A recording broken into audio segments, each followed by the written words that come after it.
Құрметті менің каналыма тіркелушілер, бүгін біз 10 минутта дайын болатын пицца дайындаймыз. Ол үшін 150 грамм сүт және су керек. Ол үстіне 2 ас қасық қантпен және 2 ас қасық ұнды 1 ас қасық дрожжбен араластырып бетін жауып қоямыз.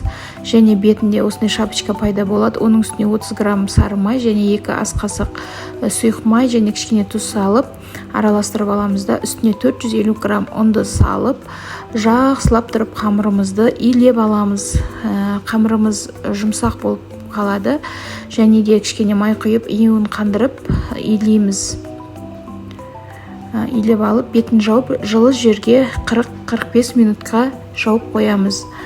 40-45 минуттан кейін бізде осындай үлкен болып көтерілген жұп-жұмсақ қамыр пайда болады.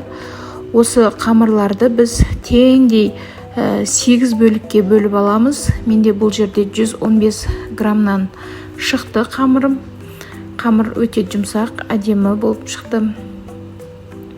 115 граммнан 8 бөлікке бөліп бетін жауып қоямыз. Және салмасын дайындаймыз. Салмасы менде ірімшік дони деген және халал дарханның сосискасы. Енді қамырымызға кішкене ұн жаға отырып, кішкене қалыңырақ қылып қамырымызды жаямыз және бетін кішкене жәнін өреміз. Видеода көріп тұрғандағыңыздай өріп жәнін осылай жасаймыз. Енді бетіне дайын салманы саламыз. Кетчуп араластырсаңыздар болады. Кетчупты алып жағасыздар. Менде бұл пиццаға арналған жаңағы томатный паста болып тұр. Пиццаға арналғаны. Үстіне жаңағы халал сосискаларымызды саламыз, огурцымызды саламыз, қиярымызды, яғни дәм беру үшін. Оның үстіне кукурузамыз саламыз. Енді өздеріңіз білесіздер, қалай әрлегілеріңіз келсе, маған осылай ұнайды. Үйдегі балаларыма да осылай ұнайды.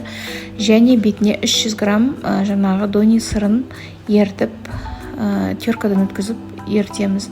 Пеште 180 градуста 10 минутта пісіріп аламыз.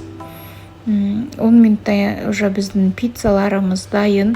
Бұл пиццаларды тек қана үйге ғана жасап қоймай, саудаға жаңағы магазиндерге апарып өткізсеңіздер де болады өздеріңіздің қалауларыңызбен.